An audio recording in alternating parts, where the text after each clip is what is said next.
Good evening, y'all. Welcome to Real Talk of the Round Table, where I am here with my co-host, Dave Smith, and our special guest, David Gossom. We have a powerful podcast for you tonight. David's going to teach us all sorts of stuff about prospecting and following up with leads. Be off the chain. So, David, Yes. jumping right into it, coaching, a lot of people like to complicate, but when we keep it simple, prospecting, I got to get people, I got to go Mhm. out there and get them. What's when we think of keeping it simple, how do we keep prospecting simple? That's pretty easy because I like what you just said because you don't go to prospect. I never go to prospect. I talk to people no matter where I am. I talk to people. Uh, it's all about your attitude. If you say, okay, today I'm going to put my prospecting outfit on, I'm going to Walmart, to the mall, I'm going here, Mhm. I'm going there, I've got my prospect outfit on, and I go in the mall and you come back with no prospects.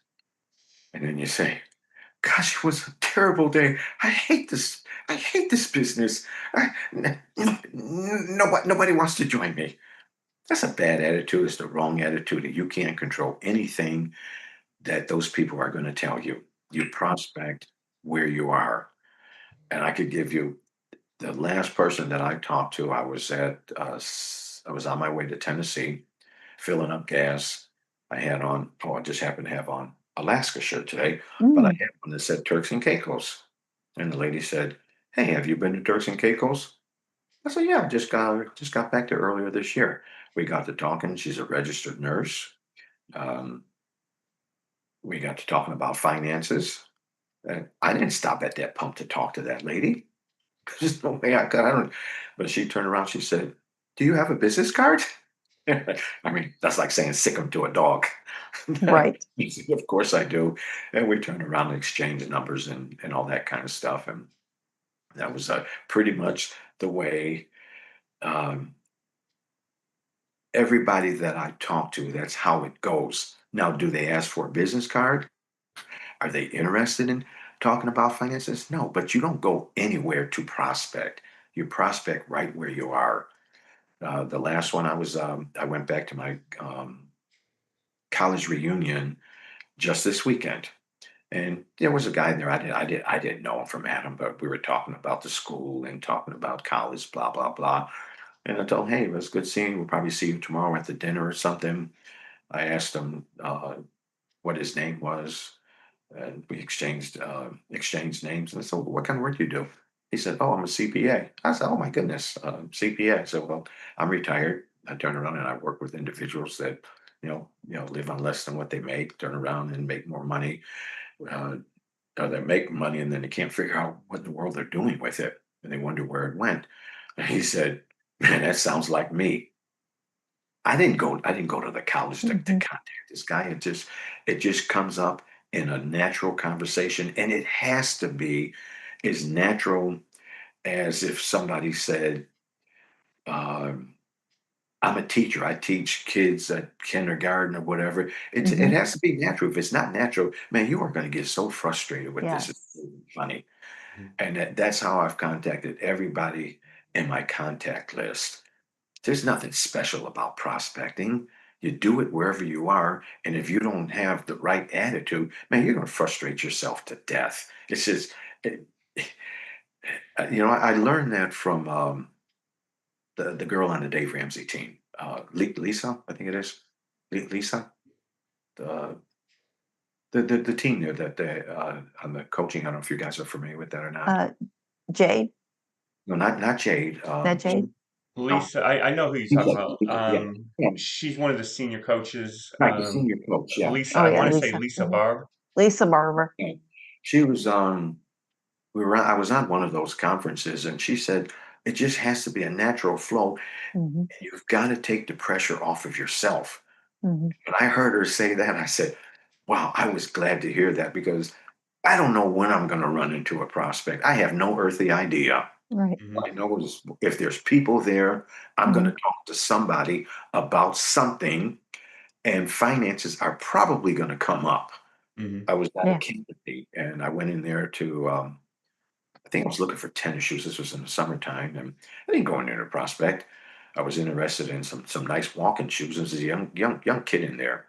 We were talking, and a good way to get on finances if they're at their job is almost always I'll ask, are you participating in the 401k? That's a great way to get on Mhm. finances Mhm. because that's going to lead you to several different avenues. If they're not participating, you give them a chance to educate them on why they should Right. be, and if Mhm. they are, then you lead into how are you doing with retirement, and just take it from there. And then depending on how they say, I don't give everybody a card because if they don't give me Sure. um, if they don't give me some kind of sign that they want help, Mhm. there's no sense in fooling with them. Right. For me, I learned early on, you can't push a wet noodle. If I got Mhm. to talk you in, that means I got to talk you around, and I'm wasting my time. Mhm. And you guys experience the same Mhm. thing. Yep. Oh yeah, hey, we teach financial literacy. I can help you. Blah blah blah. If they don't want help, they don't want your card, and if Right. they don't want any help, you certainly don't want to work with them. It, it's a waste of your time and theirs too. Yeah. It, You it, know, it has there's to this be. And one coach that I love. She actually goes into Ubers, Mm. talking to people and stuff like that, Ubers and Lyfts. And, mhm. I took her idea and I was like, well, I love to hit the masses. So I went onto a bus and speak a little bit louder so that when I'm talking to one person, everybody else hears me as well. And, so just putting yourself into different positions where just naturally can come up.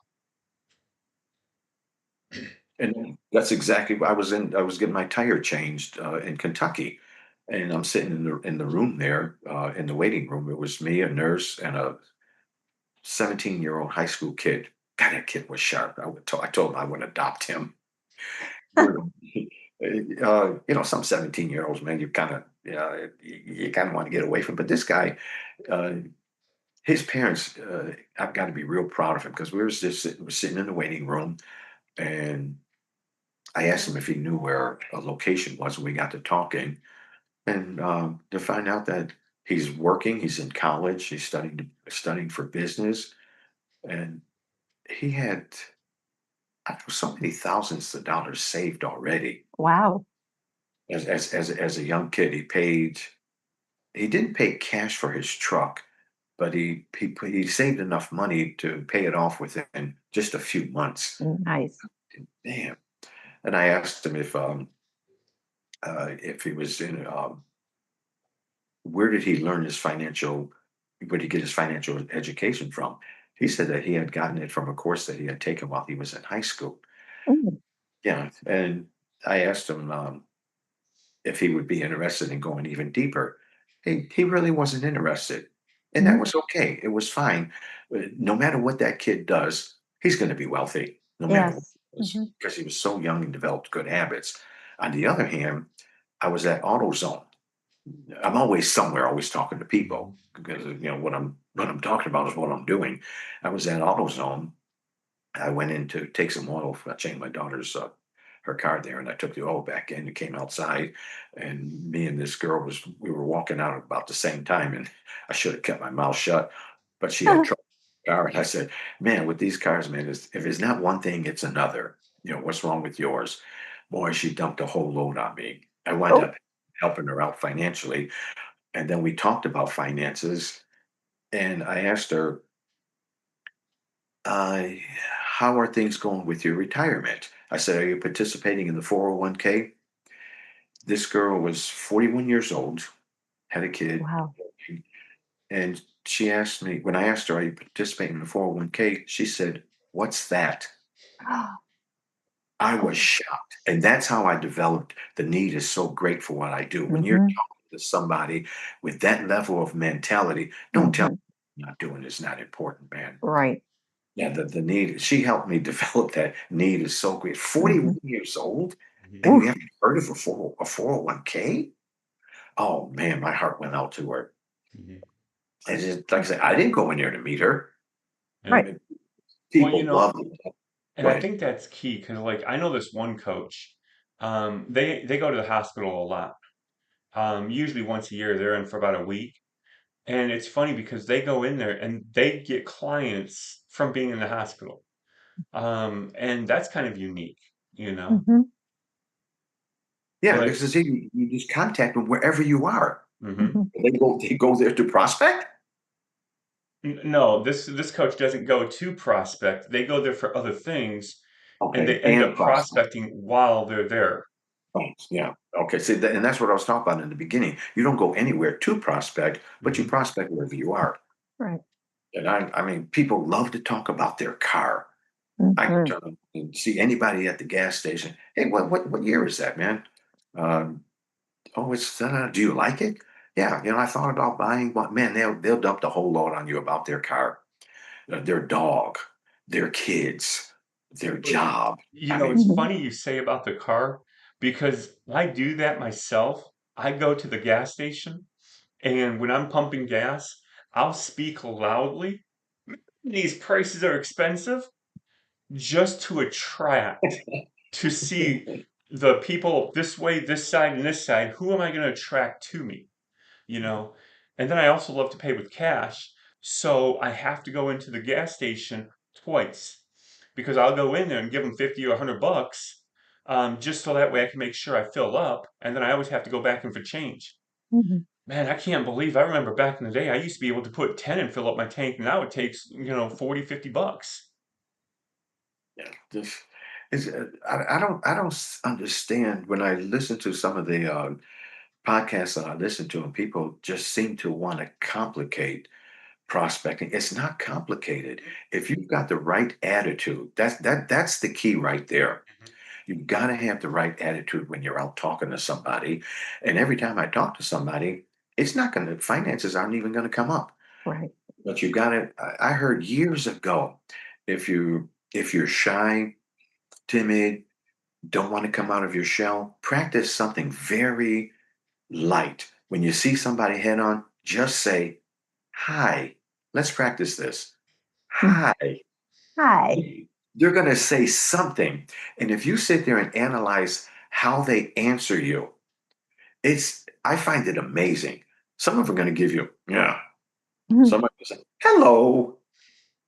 The tone is going to be something that could lead to a conversation. And if they're going to give you a grunt, man, stay away. Hmm. Leave them alone. Stay in your own lane and stay out of their airspace. Mhm. Yeah. Right. You don't want to be bothered with them. But you'll be surprised just by saying hi, the way that they're going to respond. Mm-hmm. And you may not even have to say anything after that. You're going one way, they're going the other way. But if you listen to how people will actually respond to you, find out everybody's not having a bad day. And if you don't want to say a whole lot, just say hi. Hmm. Just practice that, and then it'll kind of for me anyway. It helped to bust me out of my shell because man, the way I grew up, man, I didn't want to say anything to anybody. But It's when funny I you started, say that because, like, when I was in Tennessee, people are very nice, considerate. Every time you go, you hold the doors for somebody, somebody holds the door for you. I mean, very polite people. Hi, how you doing? Very polite. I come up here, I recently moved up to Michigan, and up in Michigan, they are not like that. You hold the door open for somebody, they're like, huh? What? You say hi, they're like, because they're so tuned into themselves they can't Mm-hmm. see nothing else. Matter of Mhm. fact, I even had one person one time, they like cut me off to go into the door, and then they realized and they're like, "Oh, wait, hold on."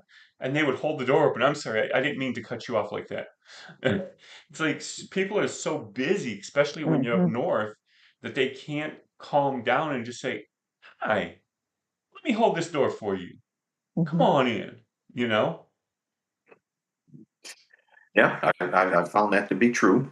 And I said, just everywhere I go, and if I went through my note, not my notes, but into my calendar here, and went through everybody in there, how I contacted them, you would say, "Oh, there's nothing complicated about that. Yeah. Just wherever you go, there are people." We're in the people business. You go where people are. That's your Mhm. resource. Yep. They're not going to bite. Everybody's not going to want to deal with you. I was at the pool, during the summertime, and I was talking to a grandmother, and we got on the subject of finances. We're both retired. She's somebody that I probably wouldn't want to work with, at least not right now. There Mhm. would she didn't say anything to me that led me to believe that that she would be interested in the services Mm. that I provide. I've got a close relative needs the service. I mean, needs it desperately. He won't take it, and you've got to turn around and you've got to accept that. Yeah. Yeah, Everybody's not going to be interested. But it's there's true. and those that you think would be interested, Mhm. I had no idea that CPA. I didn't even know he was a CPA, but he shocked me when he asked me for my card. I'm just like, wow. I had no idea because we had been talking probably for over a half hour prior to that. I wasn't Wow. talking to him to prospect or anything. Right. But we got on the subject of what we actually did because this is later in our conversation, and I told him I was retired. But when you retire from something, you got to retire to something. Mhm. So I Right. told him I found my niche, and that's helping people financially. And then went on talking about it. And he said, "Man, uh, it's strange. I'm a CPA, and I don't have my finances in order." And then he asked me for one of Wow. my. Didn't didn't even think about talking to him. It wasn't even on the radar until we brought it up towards the end of our conversation when we were leaving. And that's pretty much the way it's going to go. I'm sure you guys have had the same experience. You don't know who's going to uh, want to talk to you further and who's not going to. And like I said, it always Right. works out when you think they're going to say yes, they say no. And you think they're going to say no, they'll say yes. Yeah. So you really can't rule anybody out because you don't know their situation. Mhm. Correct. If they don't want more information, it's okay. Mhm. Uh, you're not going to die. I haven't. Right. You're still going strong, but to me, it's just so natural. And if it's not natural, man, you're going to frustrate yourself. God, it can be frustrating. And you guys, I guess, have had the same experiences. Mhm. Absolutely. Yeah. Uh, Yeah, and like I I, said, I love that frustrating young because people. we always like to focus in on it doesn't matter because if it works out, it works out. If it doesn't, it Mhm. doesn't because it's still going to work out. And like you mentioned, if I die, well, I'm going to be talking till the day I die, and even when I die, I'm going to still be talking. you know, Mhm. because that's just how we are, right? We're a living example. Every place we go, everything we do, somebody is watching us. Matter of fact, I took over this one position one time, and nobody would come because I'm an outsider. Who are you taking over this position? But everybody would watch. They'd be at a pool, they'd be over here, they'd be all in the distance, and they're paying close attention to exactly how I operate and what I do. It wasn't long before all of a sudden everybody was like, "Okay, let me check this out." It's like you taking a stick and poking. Is it safe? Is it okay? Okay, I'll go check it out. And that's even when we're talking. As long as you are just authentic. A lot of times if I go in there, oh, there's David. I got to go talk to him. I need him to sign up. I don't know anything about David. So if I go over there and I'm sitting there, what do I say? David, I like your shirt. I'm trying to pull something in. It's not going to be authentic. Mhm. And just like a dog, they can sense fear. People can sense when you're not authentic, and it Right. pushes them off. So you have to just be real. Will the Mhm. real you please stand up? You know, be the real you in every situation and just watch how things get attracted to you. When you understand the fact that you can't push a wet noodle, Mm. it Hmm. become a lot more natural. True. True. And it takes me back to when my background is photography for 20 some odd years. And when anybody would come into the studio, I would always tell myself, I don't need any one individual, not any particular one. And then Mhm. I like what I think it was John Maxwell who says, if you need people, you won't lead them. And I think about that all the time. It's just it's got to be that natural flow, just like you were talking about. They'll be able to pick up on, oh, there's an ulterior motive here. I smell it. I see it. Something's not quite right about what he's asking me. Right. When I ask somebody like say, are you in a 401k? That's a natural Hmm. question to ask somebody, when they're working on the job. And they'll tell you. Hmm. Very often I'll ask somebody how much they have in it. I don't ask them that directly, but you can Right. always ask by, oh, well, Hmm. you can tell maybe by their age or what they Hmm. actually do about what they have in there. And very often I'll ask them, are you participating in 401k? Oh yeah. Well, you've got your age. I think you're probably about a quarter of a million in there by now. Oh no, are you crazy? A quarter of a million? Oh man, I can probably help you get it up to a quarter of a million. Just take it from there.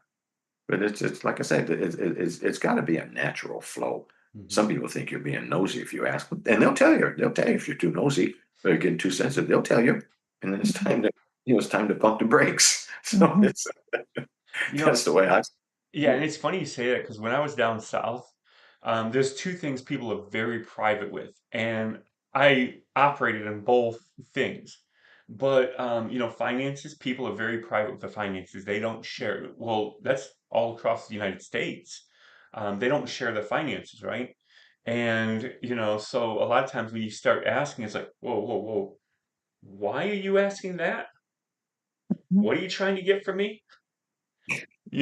So you have to ask it in a way where you're asking about Hmm. it, but you're not asking. It's got to be Yeah. asked in the right contents. Hmm. Hmm. And like I said, I don't have a problem with people sharing that information with that information. It seldom will somebody deem it as being too sensitive because the way we were talking already and led up to that, it's almost kind of appropriate, and it's Hmm. it's not. Uh, Harry, how much money do you have in your 401k?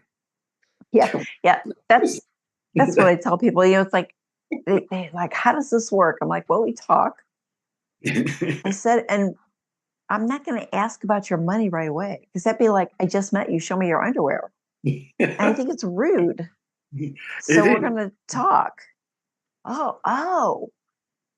And I say when I approach somebody, we're talking about something, and like Right. say their car, Yeah. their dog. You can hang out in a dog park, Something. and, Right. Absolutely. and people love to talk about those stupid. Hmm. Did I say that? Was that out loud? Yeah, This is recorded, Dave. Come on. yeah. I love dogs, but I get Yeah. so much dog poop in my yard. They frustrate me. But anyway, Yes. they'll talk about that dog in a minute. Oh, he does this. Oh, she loves that. Oh, they love this. What a dog. Hmm. And just carry it from there. Oh, what Hmm. kind of work you do? And they'll always ask you, Hmm. what kind of work you do, what kind of work I do. I Hmm. always, I always tell somebody I'm retired, but I found my niche, and my niche is, working with people that, overextend themselves, make good money, but then they sit there wondering where the money went. Right. When you say lines like that, you could be stepping on their toes, Hmm. and it's okay to step on their toes. Just don't mess up their shine. Right. Right. Well, That's the way I. and I think you said a key fact right there. It doesn't matter how much you make, 80% of this world lives paycheck to paycheck. Hmm. And I don't care how much you make. I mean, I had this one guy, he was making $12,000 per month, but yet he was living paycheck to paycheck. Mhm. Hmm. So it doesn't matter how much you make, paycheck to paycheck is a real thing. Correct. 'Cause basically, we're to some extent we're all broke, just at different levels. Hmm. Yeah. Yeah, and my relatives, they think I don't have any debt. And they think that we hung the moon, but we can't buy You anything. did. Um, yeah, because we're all broke, just at a different level. Hmm. And, I, Yep. and like David just said, you can have high income earners. I remember Hmm. one story on one of the podcasts. He was a doctor making over $450,000 a year, and he told his wife, "I'm getting ready to go get my hair cut." She said, "You're not getting it done today because it's not in the budget. We have to wait till Yeah. next week. Haircuts. I've got a guy in my neighborhood. He's a couple of years older than me, and this guy has made over six figures most of his life. Mhm. Where he worked in the chemical field, and those jobs are in the chemical plants out Oh, here. yeah. Yeah. Yeah, and those jobs pay good. Mhm. We got to talking, and he still has he still has a mortgage. Mhm. He's retired. He's got still a part of his mortgage. He's got a couple of trucks. Uh, he's got a lot of debt. We got to talking about finances, and I'm thinking he was starting to impress me for a while until he started bringing up all this debt, and then Yes. we're talking about finances. And I said, "You're you still have a mortgage?" He said, "Oh yeah, I'll have a mortgage probably till I die." What? Why? In your 70s? Making over six figures more than Yeah. life? And by the time we finished, he turned around and told me, he said, "You know what? Nobody's ever talked to me about money like you're talking to me." And again, the need is so great. Mhm. You hear somebody making that kind of money most of their life and don't have a clue how to handle it. Yes. Okay, they'll know. They say, "Well, I don't know what to do with all this money." It's not a matter of what to do with it; it's how you handle it. Hmm. How you handle it. How you handle it. Mhm. Yeah, I remember back in my earlier days making photography. I mean, when I was doing photography, I didn't make a lot of money, but we had some of the hallmarks of the Mhm. the kids in private school. We traveled a Mhm. lot. I was contributing to my SEP account because I was self-employed. Mhm. Wasn't making a lot of money 20 something years ago, but it was the way that it was handled. You know, Correct. the saying is not what you make is what you get to keep. Mhm. That's so important. And like you mentioned, David, paycheck to paycheck to paycheck, man. Mhm. And that's I think people are there because they just don't know what to do. They don't Yeah. have a plan. So many of my clients go, they're like, oh, one of my clients is like, if we hadn't been having this conversation, I would have never thought that I could even be debt free. It Mhm. was not how I was raised. We were evicted several times because mom couldn't pay the rent. Hmm. That's And that was a very traumatic thing. And they go, I would have never thought that there was such a thing as paying off your debts. Hmm. I And was so many locked. are like, say that again, David. I didn't hear that. No, I was locked into mine. I had Visa card one, Visa two, Visa Hmm. three, Mastercard one, Mastercard two, Gold American Express, Green American Express, J.C. Penney's, and I had balances on all of them. And I just Hmm. would sit there and ask myself, God, if I didn't have this debt, man, I could, man, I'd be doing pretty good. And Hmm. it wasn't a lot of debt, but it was too high in proportion to my income at that time. And Correct. we're talking 30, 40 years ago. And I thought that was normal. I really Yes, did. it I it thought that is everybody has because debt. we've normalized it. Yeah, and I was just thinking, man, if I didn't have it, even when I talk to people now, I'll ask them, do you have debt? Oh, everybody has debt. Yeah, Not not me. everybody. I don't Me have any. neither. Nope. Well, My wife it's and I. funny you say that because when I first started my journey, I wanted to have such a bad credit score that nobody could steal my identity because it's not worth it. Then I ran into somebody. Uh, then I ran into somebody, and he's like, "Oh no!" And he was, I mean, like he was literally fighting 1 to 2 points away from perfect credit score. And he had all the best cards, and he said, If you're in one of the top, you have to have these four cards." And it's like, I don't want those because I don't want Mm. people to be able to get my identity. And then I started changing my whole financial future, and I was playing the game, right? I had Mhm. 10 credit cards, none of my pay to balance. Matter of fact, I had three of the cards that you need to have if you're in that status. And I had a very good credit score, not as good as he did. 9 credit cards, had a very small transaction put on there, and paid off every single month just so I had a low credit utilization. Like I said, I was playing the game. Mhm. But when you're playing with fire, how long do you play with fire before you get burned? Right. So when I got rid of those, matter of fact, my credit score is way up here, 758. I got rid of 9 of those cards instantly, closed out accounts, and when I started my journey, or when I started, to fix things, I was over $300,000 in debt with 10 credit cards. Because like I said, I was playing the game. So Mm-hmm. as I started, and that was with a 758, because the credit score is only about debt.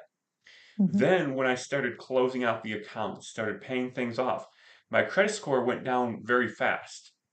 Almost instantly, it went down to like Yeah. 605. And it's like, whoa. But when you come to realize when you have no credit, you have no credit score. 3 months after the credit is gone, you have no credit score. Mm-hmm. So when I was trying to have a bad credit score so people couldn't steal my identity, having no credit score, they can also not steal your identity. Because Mm-hmm. now you no longer work off credit score, you work off of net worth. Mm-hmm. How Mm. many people would think when Bill Gates comes up and asks for a loan, not like he would, but if he did, how many people would say, well, let me check your credit score? Right. This is Bill Gates or Elon Musk or, Mm-hmm. any one of the billionaires. Who's Mm-hmm. going to say, well, let me check your credit score? It's like, no, whatever you want, you got, sir. Right? You just change that mindset from credit score to net worth. Mm-hmm. They still can't steal your identity that way. Nope. Nope. Wow. Yeah, I'm surprised how many people I run into and they don't even know what net worth means. They Hmm. don't have, Mm-hmm. they have no idea. And again, that goes back to the need is so great because Mm-hmm. it's based on just on what you just said. They have no idea Hmm. what their net worth is or how to figure it out or Right. what that means. I'm just thinking Yeah. we Exactly, Dave. got a lot of work to do. Mm-hmm. Work to do. Yeah, the need is definitely great, Dave. You are absolutely right. That's what keeps me moving. Mm-hmm. Because when I that lady told me 41 years old and never heard of a 401k. Yeah. Hmm. Wow. Well, we are at the halfway point. So, first of Already? all, yeah, I know, we're having so much fun. So, Whew. at this time, I do want to make a mention of our sponsor. And our sponsor, there's a new program that starts November 1st. It's the Marketing Mastermind, and they have a promotion going on right now, and you can see it in the description below. That if you sign up before November 1st, before they actually launch it, off of the yearly plan, you're going to get $100 off. And then they also have other discounts that come further on, just not as good. But make sure you check it out in the description below. And so now we're at the point where people in the YouTube, you are able to post your questions and we will ask it live on the air.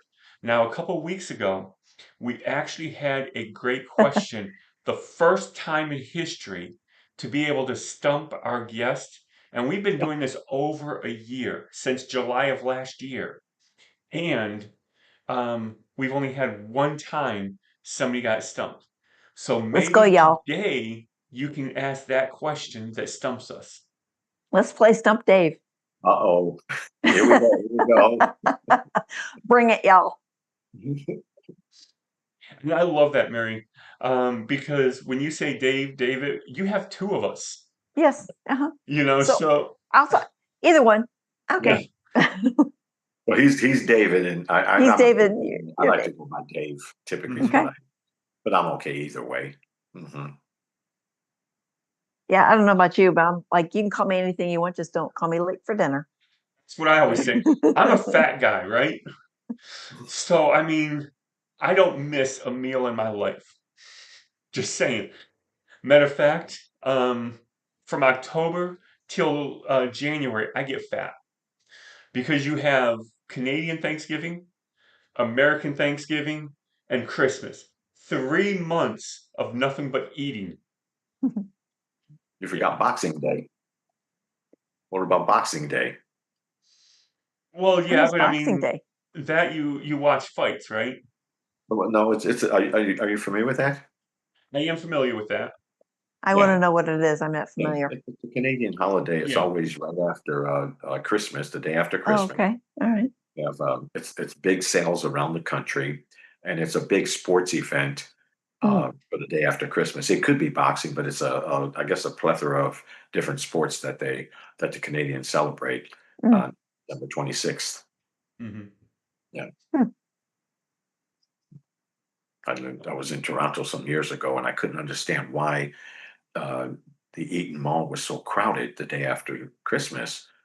And I asked them, "Well, what's going on?" "Oh, it's Boxing Day." "Oh, what's that?"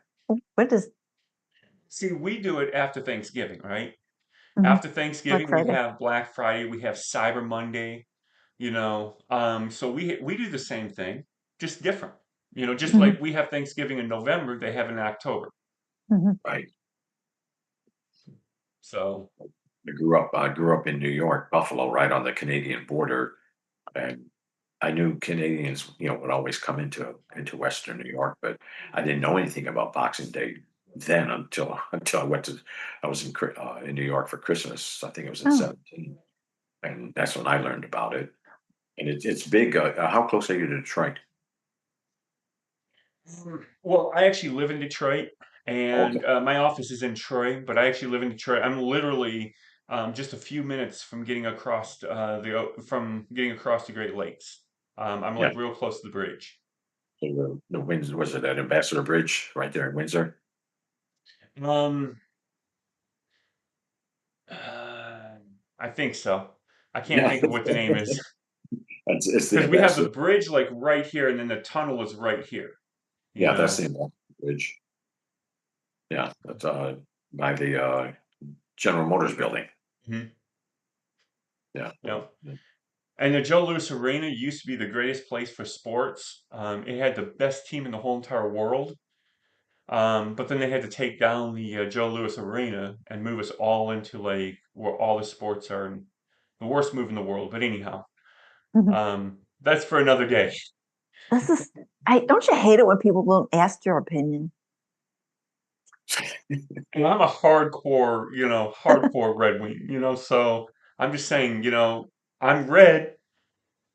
May not look like it, but I'm red. Just saying. Hey, Mary, I noticed you're drinking from that cup. That cup Yes, looks ma'am. very familiar. Did you get that in Tennessee? Yes, ma'am. Yes, sir. I was at enrichment. Oh, I didn't see you there. You know, David. There was so many people there. Not as many as there have been. That was my second one. There was not as many people there this year as Oh, last year, but still a lot of people. yeah, because they left those on the table and they said, Yes, "Go ahead and take one." And I wound up getting one. That's actually a good mug because when you tilt it over, it it's keeps it very cold. good. It will Yes, not leak. yes. Doesn't I leak. I have a problem. Sometimes I can't twist the top off. Oh, yeah. I take mine with me whenever I'm at some kind of function or outdoors, and I don't want to carry 2 or 3 bottles with me. That thing will hold 2 bottles easily. Right, Yeah. right. And it's expensive if you buy it. I think it was around 45 dollars, I I think. think so. Yeah, Yeah. I yeah. just noticed that. I said, "Hey, what's she doing with my mug?" It's my mug. But yeah, I love it because it keeps it cold and it's got a good straw in it. It does. Yeah.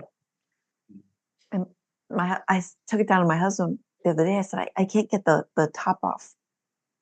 He goes, "Did you put something with sugar in here?" I said, "No, it's never had anything but water. The same thing with mine. That's all I drink. Yeah, just water is all that's been in here." Now I did slip. I was in Atlanta a couple of weeks ago, and if you've been to the Coca-Cola World of Coke, have you ever been there? I haven't been there. Mm-mm. Yeah, God, I drank so much Coke because you get freebies and you get to the machines. You get to taste all the Cokes that they have around the world. Mm. Tasted all of them multiple times. I had What's your favorite? Fanta, almost anything Fanta, Fanta. Mm-hmm. grape, strawberry, Mm-hmm. peach. All the Fanta drinks are fabulous. The I'm not. one I'm thing I not. can say about that is Coke from Japan. Oh, they had some nasty ones. I thought they were medicine. Oh gosh, how in the world can they even sell this? Hmm. People would taste them and spit it back out, and oh gosh, some of them are awful, especially the ones from India and parts of Central America. I didn't care for them, but it was pretty interesting to sit there and drink all that soda, and that was man, that was way too much for me because I drink water pretty much every day, and that's It, about. it's strong. It's water and coffee. I don't even do coffee. You can Oof. have I think at the time I went, I used to drink anywhere from 3 to 5 2 liters of Mountain Dew a day. So I was a huge Pepsi drinker. oh Now I don't know if Pepsi has a place like Coke does, but I did go to the because it's right next to the underground city. And right after I got done with the underground city, I had gone into the the Coca-Cola factory, and I got to try every single one. And Japan was by far, I mean, that literally made me puke. That's how bad it Oh, was. Not just get out what was in, but it took other stuff out too. That's how bad it was. yeah. Um, but I mean, it's interesting because I mean, like up here in Michigan, we're real close to Canada, and everything is stronger up in Canada. Stronger alcohol, stronger cigarettes. Well, their Coke is different than United States Coke, you know. And you think, well, why is it different? They just ship it to yeah. the Why same is it different? place. It's because, the people over there, their tastes are different. They like different Hmm. things. Hmm. Like their alcohol is stronger. They have to weaken it to come over here. So like Crown Royal is from Canada, Hmm. but our Crown Royal is weaker than Canadians' Crown Royal, even though it's the same thing. Hmm. Interesting. Now, our black Crown Royal is the same as their regular Crown Royal. Hmm. But people like different flavors, different tastes. Like we can't handle here, typically speaking, people in the United States can't handle things as strong as Canada. So they weaken it because they still want to sell it, Mhm. so they're just going to weaken it up so that you can still buy it. It's the same thing with all over the world. Mexico drinks things different than up here. Matter of fact, even in Mexico, and I didn't realize Tequila. this, I'm going to say this wrong. The Guatemalas and Mexico, it's part of Mexico, but they're completely different. They have different flavors even in those. You Hmm. know, even in the States, you have the northern, the southern, they do things differently. Like down in Tennessee, they have sweet tea. Actually, you have sugar with tea with it.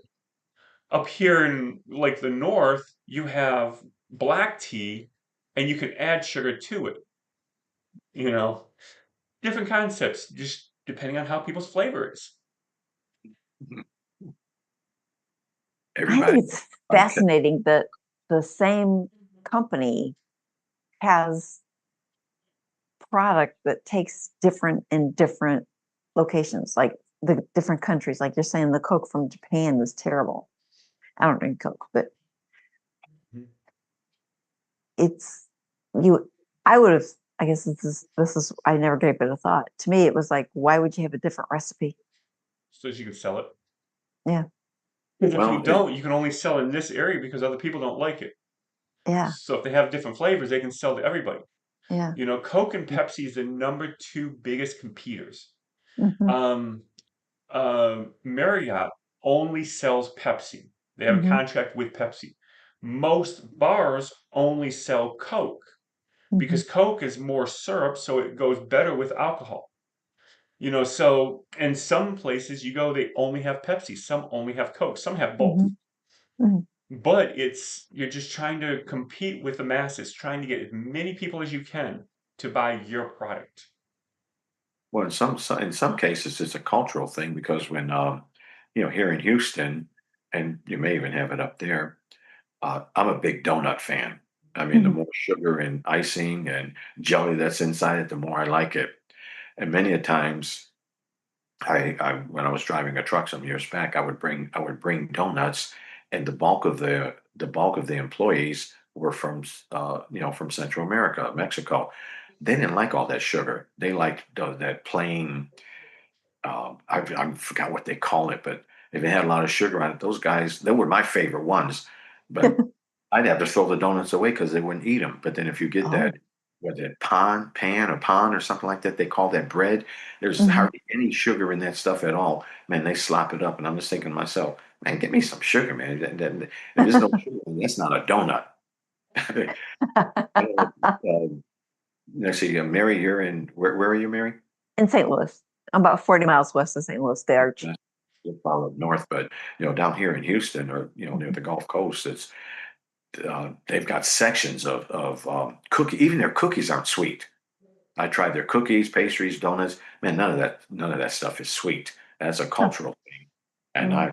I still have some I bought several years ago. I think I'm gonna throw them away because they're just not sweet. But what you're saying about the Coke, I think it's a cultural thing. Mhm. Suppose. Yeah, just like those Indian drinks at the World of Coke. Oh, that stuff was so nasty. I mean, if they were going to sell that here, Coke would be out of business and taken Mm. off the big board. Mm. Yeah, Well, just it's funny you say that you have a lot of donuts that you've had for many years. You can do that there. Up here in the north, because of all the sugar, you have donuts that don't get eaten, and the ants will be all over it. But you don't have oh, to worry about that because there's no sugar to attract the ants. I stopped in a place, and I'm since May 28th, I've kind of went on a no sugar. And when I travel, I kind of, deviate a little bit. And I stopped at a place called the Rolling Pin in Owensboro, Kentucky, where I was staying. And man, I think I ate half a dozen, at least half of them. Oh, those donuts were so good. Called the Rolling Pin. So if you're in Mm. Owensboro, stop at the Rolling Pin and get some donuts in there. That was the first time I've ever been in there, and I've been in that town. I went to college in that town, and I go back regularly to see my brother, but I've never been in that bakery. And Hmm. boy, good. But I think I better stay out of there. Mhm. Well, we are a sugar addicted society. Yep. Oh yeah, no doubt about that. Yep. And being that we're so high in sugar, And you salt. know, Hmm. and the problem with that is that's just like with finances, right? Because we're so high in sugar, we love the sugar, we can't do without the sugar. Hmm. Just like we can't do without debt. We have to have Right. debt. Everybody has debt. Right. Everybody has a So car normal. payment, you know? So Not it's me. like, Me neither. yeah, me neither. But the thing is everybody has that mindset that everybody has, Hmm. right? Now, the thing is once you have a car payment, you always want to have a car payment. However, the trick behind it is I no longer pay to a bank. Well, actually, that's not true. I don't pay interest to a bank. Hmm. But once you have your car paid off, now you start paying it to a bank account where you can earn interest. So instead of paying interest, you earn interest. Well, why do you make a car payment if you have no car payment? Because you're going to need another car. And if Eventually. you're Hmm. making those car payments, when it's time for you to get a car, you don't have to get a loan Hmm. because you have the money. You can Yep. just pay cash for it. Hmm. And then you pay it off, and now you're putting more money into that account again. You're still making car payments so that you can buy your next car. Hmm. That way you never have to have a loan for a car again. I've done that for the last 7 or 8 cars that I've bought. Hmm. And Hmm. I like what is it, the eighth wonder of the world? He who understands interest earns it, and he Hmm. who Hmm. doesn't pays it. Yep. And that's why I love when people say everybody has to have a car payment. I agree with them. You're absolutely correct. Matter of fact, my car payment right now has, and whatever it is, let's say $5,000. It has $5,000 right now that I can buy another car, but I'm still letting it build. Wait, what? Oh, you mean you don't pay yourself your car payment? No, I have a car loan. Oh, I'm sorry. Oh, oh. I don't want to have to pay interest to somebody and always be in debt the rest of my life. I'd rather earn interest and get more for my money. Hmm. And the thing on that point is, you don't have to make a lot of money to do that. Hmm. It's all about how you manage Hmm. what you got. Yeah, Hmm. because I mean, Yeah. if you think about it, you have a $300 car payment you're paying to the bank. That's paid off. Still pay that same $300. Don't change. Pay that same $300, but put it to yourself. But now, instead of paying $300, now what you're doing is you're actually paying to start off $350. Then you're paying $400. Then you're paying $600. You're not paying any additional, but all the interest you're earning Right. is giving you bigger payments. Mm-hmm. So now your account's getting bigger faster. Mm-hmm. So when you're ready to get a car, let's say you have $20,000 in the bank, but you only use $10,000. You still got $10,000 you're earning interest on. Mm-hmm. Yeah. You're still paying the same $300, but you just keep building it up, taking it down, building it up. That way Mm-hmm. you never have to make another payment again. That's what I tell my clients too. I'm like, when you borrow money, you're making the bank rich because they're taking your payment that is you're going to end up paying more than whatever the thing is worth. So for the privilege of having it now, you're going to pay interest. However, when you save, you become the banker because they take your money and pay you interest, and they use that to loan to other people so they can make more money. I don't know about you. I'd rather be a banker. I'd rather have them pay me. Well, when they turn around and pay the car note off, Yeah. it's like, oh well, now I don't have to do the car note, but you've got to Yeah. continue that same habit. Yeah. And they sit there and wonder, well, how does the rich get richer? Mm-hmm. Mhm. Like that. Yeah. Like that. Mhm. And even so, let's say I do have the money, because I had this one client, and it blew my mind that they even thought like this. They had the money to just buy a car straight up, right? But they would actually put it on a loan, get it financed, and then, the next month they would put 2,000 down, then the next month put 5,000. They would pay it off real quick. Well, why don't you just literally pay it instead of doing the loan? Because by doing the loan, one, you get hit with a fee for that loan. Mm-hmm. Two, you get hit with interest. Now, some loans, if you pay it off quicker, you're not penalized. Some loans, you still pay the interest no matter what. You pay it off, you still pay all that interest of what Mm-hmm. it should have been. So it's like, why even go through all those extra fees? Don't even do it. Just give them cash. So like, I love How much doing easier this. to just write that check. Yeah, and I love, like, when I'm at the place, I won't say I'm not doing a loan, but I may lead them to I'm going to do a Mm-hmm. loan Mm-hmm. because you can get the best deal if they're Best going deal. to hit you in the finance. Mm-hmm. So I can drop the car down. Well, let's take a look at your credit. No, I know what my credit is. I'm good on that. I just need to get the deal on the car, and then I'll talk with the finance people about the loan. And once I get all that done, I get into the finance people. And so, what is the bottom dollar that we're going to be financing? And when they get that bottom figure, then pull out the checkbook and write the check. Wait. What? Oh, well, I just had to get the figure so I know how much to put down. Right. They I hate need to that know how much to write the check for. because when they hear Mm-hmm. that you're paying cash, the price goes up. Mm-hmm. So I'm not going to let them hear that. Mm-hmm. I'm just going to let them think whatever they want. Mm-hmm. And when everything's said and done, then here you go. It's like when I did. The guy actually got mad at me when he saw me pull my checkbook out. He got mad and well, but don't you want to do the warranty? Nope. No. Yeah, but what if something happens to it when you drive off the lot? Then I don't need this car. Well, what Right. about the I don't need undercoating. I don't need anything. All I need is to write you the check for what you told me. Mhm. He wants to take you to the vowels. A-E-I-R-O-U. No, take the Mhm. check and give me the car, and let's get on down the road. Yeah. But he was ticked. He was not happy when I wrote him that check. Yeah, because they're giving you the bottom dollar, Sure. and then that's all they're going to get. It's like, crap, we could have gotten other money. Right. Yeah, Right. they're banking on you. Mm-hmm. Make That's money where on they you. make their money. Yeah, Mhm. finance department. Mm-hmm. Mm-hmm.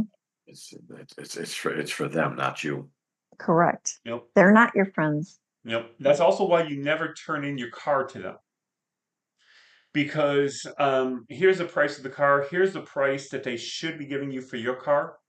And so what they'll do is they'll either go like this or they'll go like this, but they won't give it to you here. They won't give it to you here. They always have to jack one number way up to bring one number down. They're always going to come ahead. So what you do is well, how much would you give me for this car? Well, I'll give this to you. This is about the best I can do. Good. I'll sell that a little bit higher to an average person. Now let's talk about this. But I won't tell them I'm not going to give them my car. At the end, when I can, play with the figures, get it, my car as cheap as possible, and then I pull out my check. Okay, give it to me. What? Well, we're going to get your car first, so we can. No, just give me this car. I'll take care of that later. Just give me this one here. Let's get this done. And be very vague with them because they'll ask you all these questions. And, well, is this a trade-in or is it an add-on? Well, I don't know. I haven't really decided yet. Or are you cash or are you financing? Well, it depends on the price of the car. Well, are you going to do this or you do that? Well, I don't know. I never give them concrete answers because every question that they ask them information on what you're going to do, and their strategies are going to change based on how you answer questions. And you could almost rest assured you're giving them information that's not going to work in your favor. Right. Yep. And let us run your credit just to see where you're at. Oh, no. We don't have to do that. I know where my credit is and I know what I'm capable of. Let's get down and let's cut to the chase and get the car, and then we'll work out the details. Well, we have to know what you're able to get. Oh, I know what I'm able to get. I know where my credit is. I know but I won't tell them what my credit is because then they'll know exactly what I'm doing. So I don't tell. I just know. I know where my credit is. We don't have to go through that yet. Let's get the car because each person that hits my credit is going to lower my credit. So I don't want you to hit my credit until I'm ready for the deal. I know where my credit is. I know what kind of car I want. Let's see if we got the deal. If I'm going to work with you, if I'm going to work with another dealer. When we're going to work together, then I'll work all the closing details out. And doing it like that, a lot of times they will go with it. They don't like to, but they will. But then they get pissed at the end when you pull out a checkbook. What?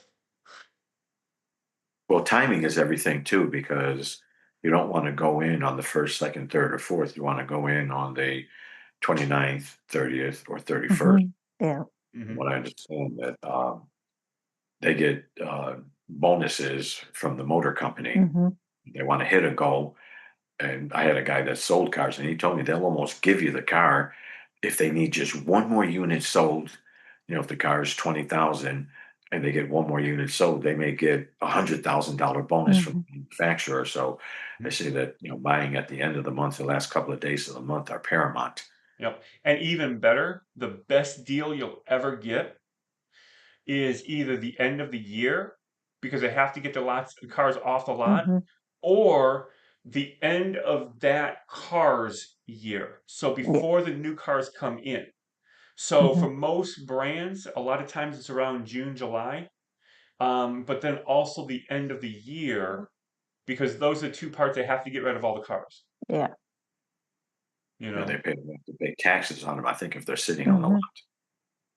Yep.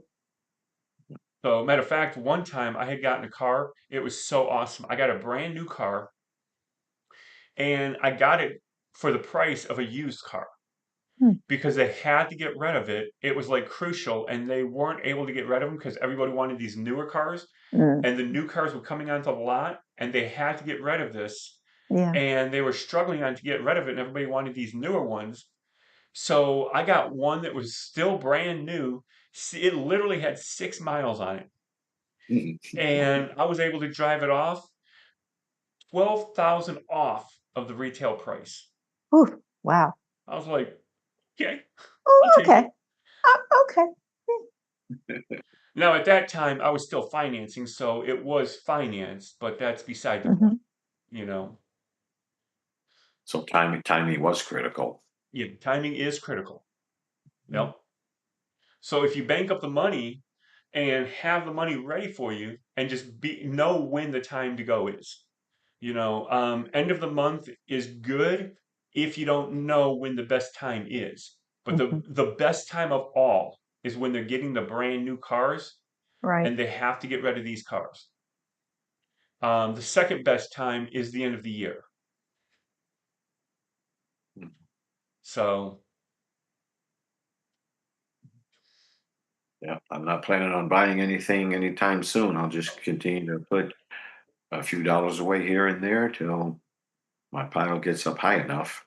Wow. I didn't realize how much fun we were having. So this is a point in the time when we like to let you know about some of the things coming. First of all, for all those coaches out there, we have a free community for you to join. Matter of fact, there's a lot of cool things getting ready to happen in that community, but it's a free community for coaches. On Fridays, we have a free event. You go to it's all the coaches connect, and we just have a lot of Hmm. fun. Make sure you join that community. It's great. The description is below. Now, we also want to make mention of our sponsor. There's a marketing mastermind that's coming that's going to help grow your marketing strategies. And you can come to the free event once a month. It's a question and answer to get all your questions. It's the last Wednesday of every month. Hmm. Description is below. Also, they have the actual weekly mastermind, and you can do it either monthly or yearly. Right now, they have extreme specials on the yearly Yes. because it's just starting in November. We're switching from workshops to mastermind. And so they're giving really good discounts. You have $100 off if you get it before the end of October. Then the first week of November, you have a good special. And then the second week of November, you have even another special. But the best special is the earlier you get, the better special you're going to get. So make sure you Early check in that. birds. That's right. And all that is in the description below. Also, we like to mention this wonderful podcast here. We've been making some changes to it. Things are going good, things are going great. We want you to make sure, if you want to be on this podcast, make sure you get with Mary so she can get you planned onto this podcast. Right now, we are currently booking for January. Hmm. And at one time, we were booking 6 months out. We will be to that point again. So just make sure that you get booked on the podcast before it gets too far out. And always make sure you contact Mary because she's the one that's going to be able to get you on this podcast. And there's going to be different things that's happening in here. So make sure you subscribe, like, and make sure you share it and let other people know Mm. you Yep. want to be a part of this, especially for some of the things we're going to be doing. We're going to be doing Hmm. a live pop up event coming up soon. I can't give you too many details because I don't want to blow it. But there's going to be a live pop-up event coming very soon, and you will definitely want to know about that. That's all I'm going to say is you definitely want to know. I can't give you too many details, but you definitely want to be a part of that. You will want to show up to that pop-up, and I'm just going to say it like that. This is going to be something that you would want to travel 1,000 miles if you have to, so that you can receive what's going to happen at this pop-up. Now, we also like to, Dave, we really appreciate you coming on here. It has been an awesome. Absolutely. We've had a great talk, and I know you have some things to share.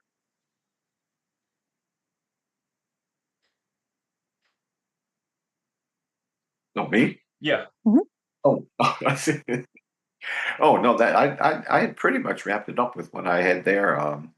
Very often somebody will ask me, "Well, what makes you qualified to be doing what you're doing?" And I got that question several times, especially from family members. And I just look at it like this: that anybody can do, can do financial coaching. It just depends on where your Hmm. mindset is. Yeah. And I said, the more I talk to people about it, the more I find out the need is just Hmm. so great. There's just so many people that are uneducated, Hmm. and the last person I talked to, uh, I just remember him saying something. I can't remember who it was, but I just remember that he knew he had to do something but he didn't. Oh, it was I was again at Sam's, filling up at Sam's with gas there, and this guy was about to retire. I asked him, does he participate in the 401k? He alluded to the fact that he had about $250,000 Mm.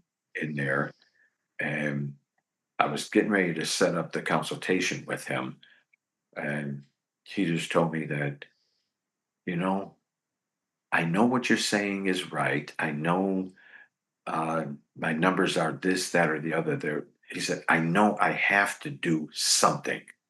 Mhm. I gave him one of the cards. I said, well, I can get you on the calendar now. Let's go ahead and set up a date right now. Right. He wasn't ready right then and there, but everybody that I talk to, let's say everybody, the bulk of the Mhm. people I talk to, they know they have to do Mhm. something. And what's the old saying is that you don't plan to fail, you just fail to plan. Right. And Absolutely. that just seems to be the key. Most people they Mhm. don't have a plan to do anything. Mhm. They know something needs to be done, but they just don't know where to get started. Mhm. And just talking to people, and that's one of the main things that I pick up when I talk to somebody. And not everybody, but some people, their 401k are doing well. They've got the plan, and everything is going well. But it's just so many people that I talk to that, well, I just don't know where to get started. Well, Mhm. that's where I can help you. Mhm. Right here. Yep, you've got to have a plan. Mhm. Um, eh, I think they know they have to have it, but they're not. They just don't know where to get started. That's the main Mhm. uh, Yeah. that I think I Right. wind up with when I'm talking to people, and to me that's the big takeaway. Mhm.